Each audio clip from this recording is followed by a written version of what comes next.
Bring back rock.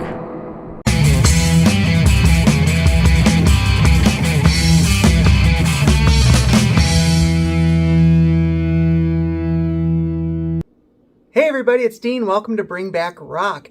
Today's band comes via listener suggestion again. I actually told one of my listeners I'd move them to the top of the list. It's Axe. Wasn't big into Axe back in the day for a couple reasons, which I'll tell you right now. I used to, number one, get them sometimes confused with Kick Axe.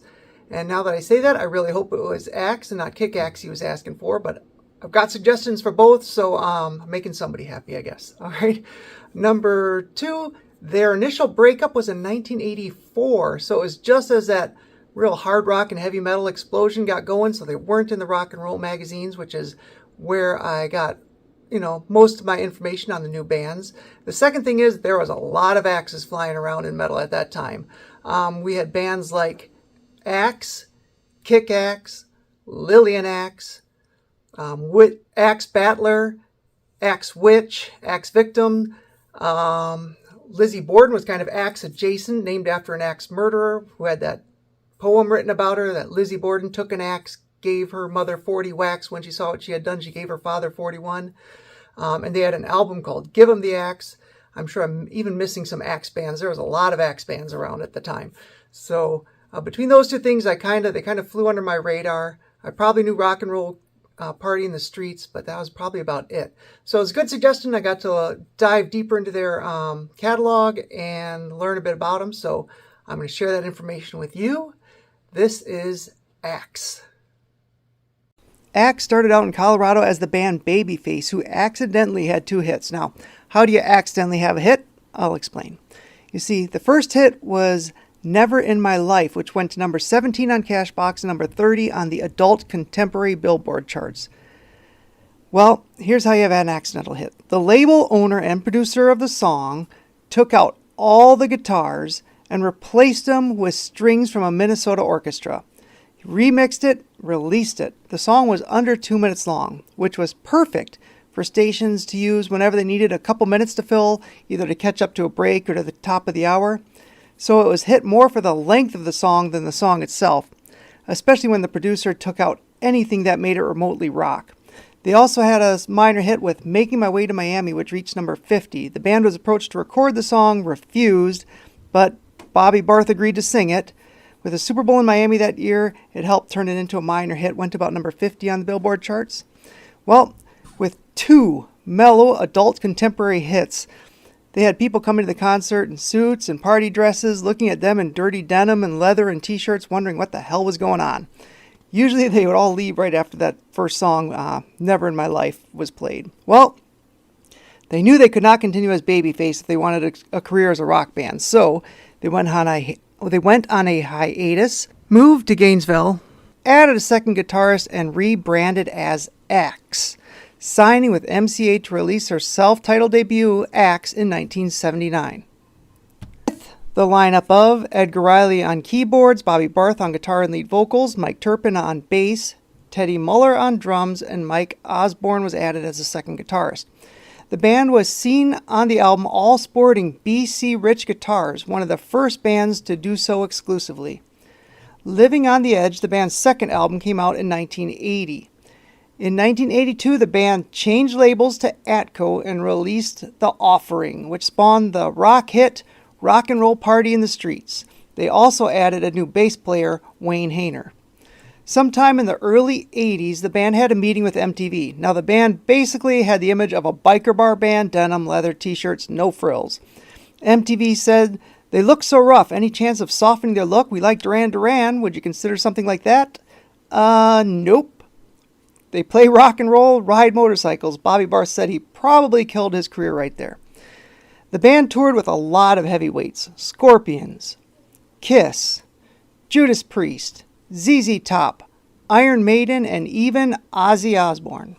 Now, while opening for Ozzy, Sharon let them know not to worry, they'll get booed off the stage. The crowd was there to see Ozzy, not them, not to worry about it. A brief band huddle and they hit the stage, flowing from one song to the next, no breaks in between songs to give them a chance to boo. At the end of the set, the boys earned themselves, to Sharon's surprise, an encore. She asked how they did it. It was just a lot of experience with hostile crowds and how to handle it.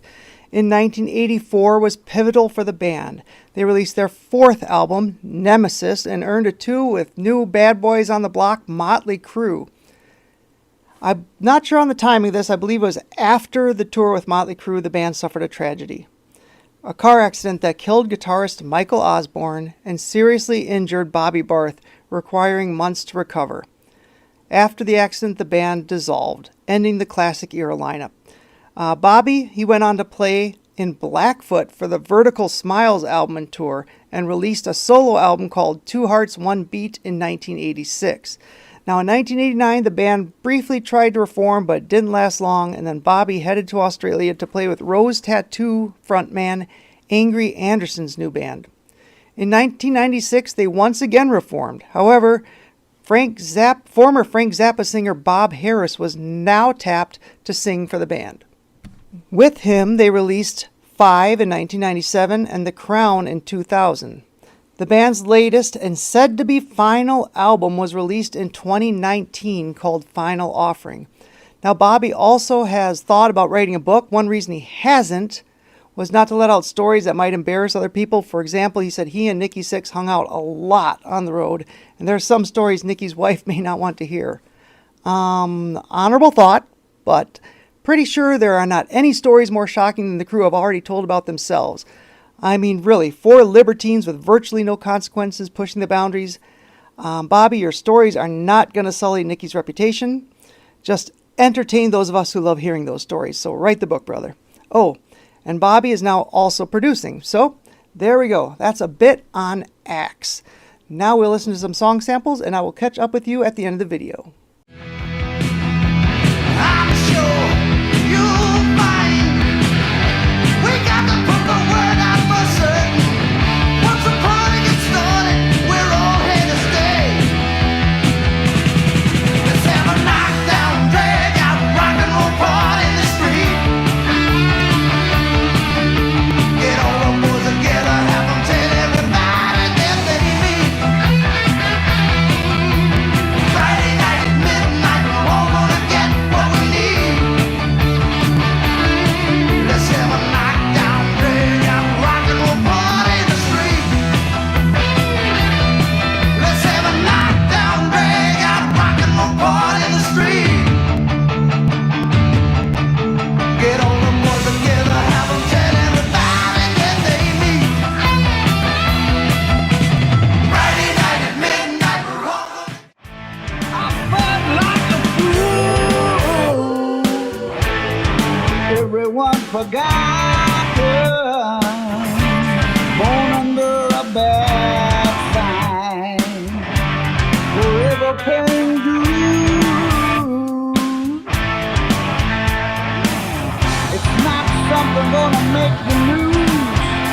Got one thing in common, we were born to lose. Born to lose. Born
All right, so that was a little bit about Axe. Where can you find them? Well, you can find it all in the streaming services. It's all out there.